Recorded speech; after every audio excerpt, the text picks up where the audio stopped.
America billionaire Elon Musk Donald Trump పార్టీకి భారీగా విరాళాలు ఇచ్చారు. రాబోయే అధ్యక్ష ఎన్నికల్లో రిపబ్లికన్ పార్టీ తరపున మరోసారి ట్రంప్ పోటీలో ఉండనున్నారు. అయితే ట్రంప్ తరపున ఎన్నికల ప్రచారం నిర్వహిస్తున్న అమెరికా ప్యాక్ అనే కంపెనీ మస్క్ భారీ స్థాయిలో విరాళాలు ఇచ్చినట్టు తెలుస్తుంది.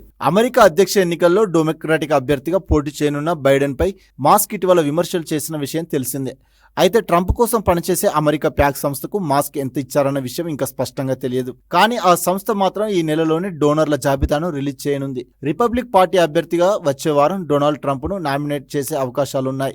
ఈ నేపథ్యంలో మాస్క్తో పాటు ఇతర సంపన్న దాతలను ఇటీవల ట్రంప్ కలుసుకున్నారు. సుమారు $263 బిలియన్ల ఆస్తులున్న మాస్క్ తొలుత రాజకీయాలకు దూరంగా ఉన్నట్లు ప్రకటించారు. కానీ ఎన్నికల తేదీ సమీపిస్తున్న కొద్దీ ఆయన రిపబ్లికన్ పార్టీకి అనుకూలంగా మారుతున్నట్లు తెలుస్తుంది. తన సోషల్ మీడియా ఎక్స్లో డెమోక్రాట్లకు వ్యతిరేకంగా ఎప్పుడు కామెంట్ చేస్తూనే ఉన్నారు. నిజానికి పబ్లిక్గా ఎవరికి సపోర్ట్ ఇస్తారన్న విషయాన్ని మాస్క్ క్లారిటీగా ఇప్పటి వరకు చెప్పలేదు.